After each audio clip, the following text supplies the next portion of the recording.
Good morning, you guys. It is Monday morning. And so I woke up, I did my yoga, I breathed, I breathed. I took some breaths. I don't know how you say that, but I got my breath working. I meditated, I was peaceful in thought. And after I did all of that, I got on Facebook. And there's a comment by my beautiful mother on a video I made last week. Where I made a comment that I had a shitty childhood. And she commented on the video and said, I think she said it was like, you're healed when you don't even think about that anymore. You only remember the good times. And yeah, I do remember good times. So I'm not that person that's just like, but I'm trying to come into a point in my life where I can speak my truth. And I hate even saying speak my truth because I feel like it's sort of like this thing that people say. I don't know. But I'm just trying to be at a real honest point in my life about everything, like all of it. And so like I do understand how that could make my mother feel, saying that I had a shitty childhood. It's not saying she was, she is or anything like that. But my mom went through a lot. Like if I thought I had a shitty childhood, then my mom's was magnified times 10.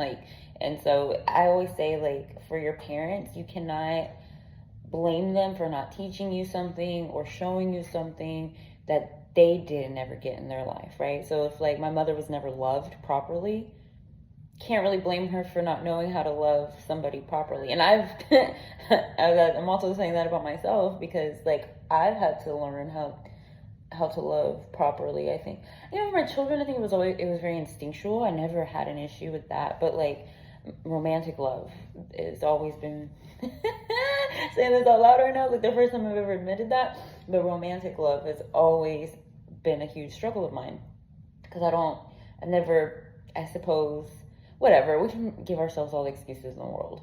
Romantic love has been a problem. So this is another truth I'm going to put out there, right? Like, so, romantic love. And mom, I love you. Like, this is never a dig at you. Like, when I'm a multi-millionaire, billionaire, like, I got you, mom. And regardless, even if I'm not a millionaire, I got you, mom. I'm going to always take care of you and make sure that you're good. Like, so don't, like, this is not a jab at my mother. Like, I love my mom. Anyways, but my point being, like, the videos that I make, like, I'm gonna be raw, I'm gonna be honest, I'm gonna be truthful. Because I always say, if it's true for me, it's true for somebody else. And so if I don't hit on the sore spots, then I'm not really addressing the things that are probably paining other people in their lives. So anyways, so I love you, mother, and it's not a jab at you. But if you relate to any of that, and I'm going to say this also, when people try to silence you, and I didn't even really say much, right? I didn't even go into detail of all the things, like, and so I'm not trying to, like, just, like, that's not, I am healed. I'm learning and I'm growing and I'm getting better every day. Like, I'm not arrived. I will never be arrived, and I'm going to tell you that right now, but I am a much better healed person than I used to be. Like, I gave up like hardcore drinking. I'll have a drink here and there now, but I gave up hardcore drinking like in 2018. Changed my life. Before 2018, guys, like I would drink, I would pass out, like, or not pass out, well, shit, I'm sure I'd pass out too, but blackout, like not even remember the whole evening. Like, I would drink so much, and I did that starting when I was like 15 years old. Like, I would go to, like, I had a best friend and her neighborhood was popping, and so I'd be over there all the time, like, especially when I got my car, like, I'd be over there all the time. We'd be drinking all weekend, and that's just, like, that was very normal.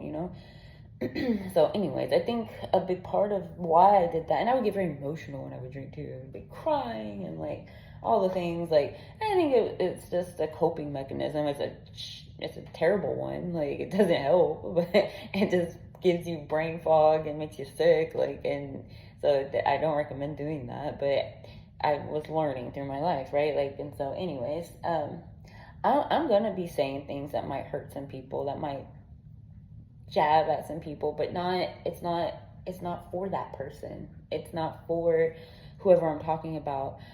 It's for the person that was used to be me. It's for the person that feels like they can't speak their truth because people around them are telling them it's not that bad. like, get over it. And you know, when we just quote unquote get over it without speaking about it, I feel like that's how you internalize illness. And mom, I love you so much, but my mom has suffered with fibromyalgia like forever. And as long as I can remember, my mom's always had medical issues. And I love you, mom, but it's probably because there's a lot of things that she just swallows. She only remembers the good parts of her childhood. And I think that if we don't actually come to a place of like really accepting what has happened to us and being able to be honest about it, then we can internalize illness. We can, I mean, I'm the healthiest I've ever been. Like, and God, please do not let me eat these words. I pray that I live to be 120 years old and I stay healthy and I'm around to see, I'm expecting 12 grandkids one day, guys. Like, I told my kids, I only had 2 kids, but like, y'all gonna meet some awesome ladies and y'all gonna both have farms with 6 kids apiece, like whatever God's plan is, right? I'm not forcing that on them, but anyways, I want to be around a long time. I want to be very healthy, and I think a lot of it is like getting out all this shit, all the crap, like all these thoughts that go through my mind that don't ever come to light, like, and I write and I journal, and like I do that, and that has been, I've done that my whole life. I've journaled since I was at least 12 years old, like I still have all of them. Like, I've always, and I write music. I've been writing music since I was 12 years old.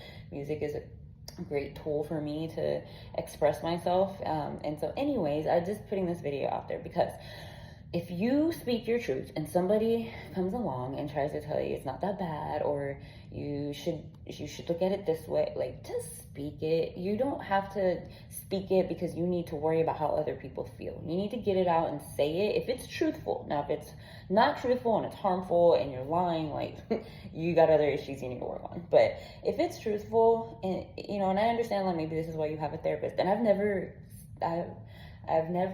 gone to a therapist, and I have thought like maybe that is the step that I should take, just to like actually have some open discussions, because there's a lot of things that I've never spoken to anybody about, and I'm sure you watching this, you could say the same thing. So I've thought about that maybe as that extra step, like I do that to actually bring some other things to light that I have never done. And anyway, so I love you guys. That was my message. If you decide to come out and say something and it is true and it's true for you, and somebody tries to minimize that or tries to hush you, like, you don't have to be hushful. You don't have to, I don't know that word. You don't have to not speak what is truly affecting you, what is truly inside of you, for fear of how it's going to make somebody else feel. You need to do it for you, and you need to do it in a good way, a good manner. You know, I always try to be classy. I mean, maybe I'm not the most classy person in the world, but you know, do it in a respectful way, I suppose, is what I'm trying to say. But anyway, that's my message for you guys Monday morning. Don't be scared. Don't be worried. God got you. God got me. God loves us. And we go through things to use them as testimonies to give to somebody else. Like, I'm best able to help the person that I used to be. I can help a young lady process certain feelings and emotions that because of certain things that might have happened to her, because I was there, and like, I'm on the other side, and I'm not done. I never want to come off like, oh, I'm so high and mighty and I'm done. Like, shoot, next week something could come across my mind that I hadn't dealt with, and now I have to process and deal with that, right? So we're never done. But if you're a young lady and you want to reach out to me because you don't know who to talk to or what to talk to about certain things, all I can do is give you the tools that help me get through things. I would say the biggest, God is number one always. He is number one always. I'll just leave it right there. But a tool that really changed my life was yoga and breath work. That has changed my life for sure. It changes the way I respond to things. Now, sometimes I still get a little hit of adrenaline and I might still pop off but it's a different type. It's different. It's still different. Even when I pop off, it's different than what it used to be. So anyways, God, yoga, breathing, prayer, meditation, journaling, like, don't take these things lightly. They do help, and especially if you can do them on a consistent basis. But anyways, good morning. Cheers to you. You got a friend in me. It's a little Toy Story cup. You got a friend in me. I got this cup at Disney World. which I never thought I would ever be able to go to Disney World. And I was actually able to afford to take my 2 children and my brother with me. It was amazing. And that was all because I made some really good money in insurance. So if you're looking for a pathway to success, I would love to help you with what I've done and what's gotten me here. So anyways, God bless you guys. Have a wonderful week. I'll be making another video soon.